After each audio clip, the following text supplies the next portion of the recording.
જળબંબાકાર. જો આ પાણી ઘૂમરી મારે છે અહીંયા.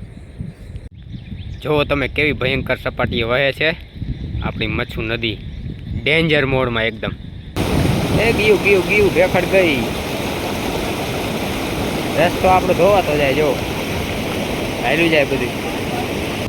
જય માતાજી મિત્રો, સ્વાગત છે તમારા બધાનું આપણા એક નવા વ્લોગમાં. અને આપણે આવી ગયા છીએ મચ્છુ નદીના કાંઠે. 24 કલાકથી આ વરસાદ પડે છે અને મચ્છુ નદી હાલી જાય છે બે કાંઠે. જો મારી પાછળ દેખાતી હશે, ચાલો તમને દેખાડું અમારી નદી. અને હજી વરસાદ રહ્યો નથી, ચાલુ જ છે. જોઈ લ્યો, હાલી જાય છે ને ધમધોકાર. આ નદી હાલી જાય છે. જો આ વેલું બધી નદી અહીંયા હોકરામાં અંદર નાખી દીધી બધી. અને ભારે વરસાદ પડ્યો. સવારનો એક ધારો પડે છે, કાલ સાંજનો ચાલુ હતો સવારથી ફૂલ સ્પીડમાં. નદી હાલી જાય છે બે કાંઠે. અહીંથી લગભગ નદીનો સામો કાંઠો હશે અંદાજે 1200 થી 1300 ફૂટ છેટું. એટલો વિસ્તારમાં હાલી જાય નદી. તો તમને ઝૂમ કરીને બતાવું. આ છે મચ્છુ નદી, જળબંબાકાર. જો આ પાણી ઘૂમરી મારે છે અહીંયા.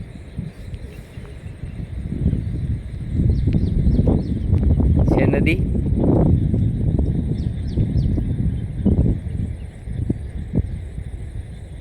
આજુબાજુના બધા તળાવ, નદી બધું ભરી દીધું એક જ દિવસમાં.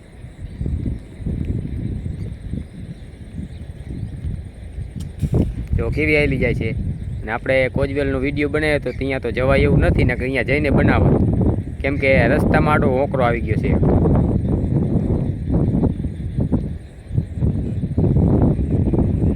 તો ચાલો હવે તમને હું જઈને તળાવ બતાવું. અને તળાવમાં આપણે વાડીએ જવાનો રસ્તો છે, એમાં પણ કેળ સમાણું પાણી હાલે છે, એ પણ બતાવું. જો તમે કેવી ભયંકર સપાટીએ વહે છે આપણી મચ્છુ નદી. ડેન્જર મોડમાં એકદમ છે નદી.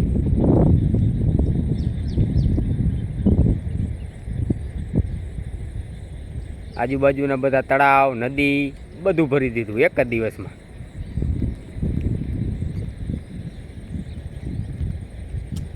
જો કેવી આવેલી જાય છે.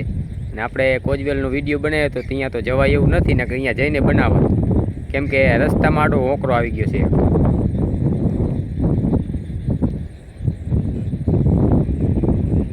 તો ચાલો હવે તમને હું જઈને તળાવ બતાવું. અને તળાવમાં આપણે વાડીએ જવાનો રસ્તો છે, એમાં પણ કેળ સમાણું પાણી હાલે છે, એ પણ બતાવું.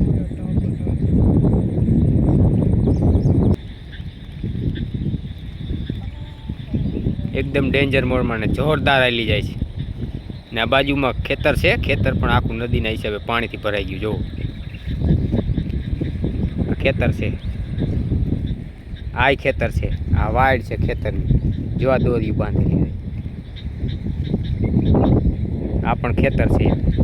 આ માતાજીનું મંદિર છે, ત્યાં દેખાય ને, આ બહુ ઊંચો ઢોરો છે, કમસે કમ 20-25 ફૂટ ઊંચો. એ પણ આટલો દેખાય છે, ડૂબી ગયો. ચાલો હવે હું તમને તળાવ દેખાડું. તળાવ આ બાજુ છે, અહીંયા જ છે નજીક તળાવ. ચાલો તમને જઈને હું દેખાડું તળાવ. અને આ છે આપણા ખેતરે જવાનું તળાવ. અને આ બાજુ છે ગામ આપણું. તળાવ આખું ભરાઈ ગયું. જુઓ, આ ખાલું હતું હાવ એકદમ. આ છે તળાવ. અને હજી ધીમો ધીમો ઝરમર વરસાદ આવે છે. તળાવ અને આપણી વાડીનો રસ્તો. આ વાડીનો રસ્તો તમને આગળ જઈને હમણાં દેખાડું. પાણી નીકળતું છે તે પણ. હજી ફરી વાર એક નદી દેખાડ દો તમને. વચમાં બસ રસ્તો જ છે, સામે નદી છે અને આ બાજુ રસ્તો. જો કેટલી ભયંકર થઈને વહે છે મચ્છુ નદી અમારી. જોઈ લ્યો, આ વેલું હાલી જાય, વેલું. કચરો બધો એકદમ ભયંકર રીતે વહે છે. ચાલો હવે તમને હું મારા ખેતરનો રસ્તો દેખાડું. આ ખેતરે ને આપણે છે બાઇક આપણું 3648 લઈને જઈ આવતું તો ખેતરે, પણ વચમાં આવી ગયું પાણી આ તળાવનું. તો ચાલો હું તમને બતાવું હવે તળાવનું પાણી કેટલું રસ્તામાં જાય છે તે. અને આ છે આપણી વાડીનો રસ્તો. જો આમાં કેમ બાઇક લઈને જવું, આમાં બાઇક લઈને ખેતરે કેમ જવું, ધોઈ નાખ્યું બધું. આ રસ્તો છે જો, અહીંથી આમ જાય એક રસ્તો આમથી આમ જાય, આમ આપણી વાડી આવે. બધું ધોવાઈ ગયું, પાણી હાલે ધમધોકા. આ ઊંડું છે એટલે હાંકડું પાણી છે એટલે ઓછું દેખાય. જો આટલું પાણી હાલે રસ્તામાં વાડીના ખાલી.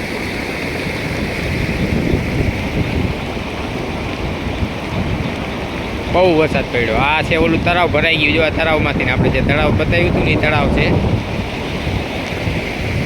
ને આપણા ખેતરનો રસ્તો ધોવાઈ ગયો, હજી પડે છે, રહે છે. જો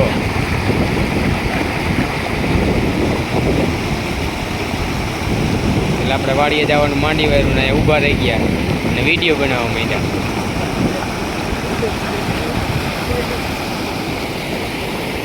એ ધોવાય છે આપણી વાડીનો રસ્તો. જો પડતું જાય બધું.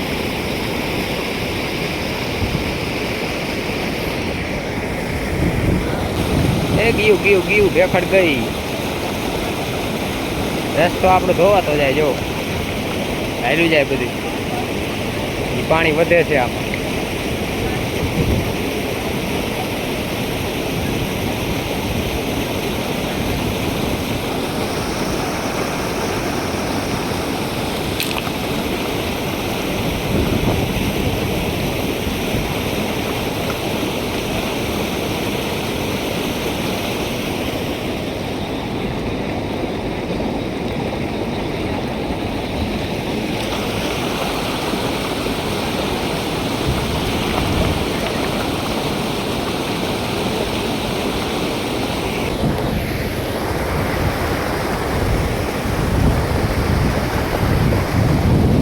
વિડીયોને એક લાઈક કરી દેજો, ચેનલમાં ન હોય તો સબસ્ક્રાઈબ કરી દેજો અને આવજો બધા મિત્રો. જય માતાજી.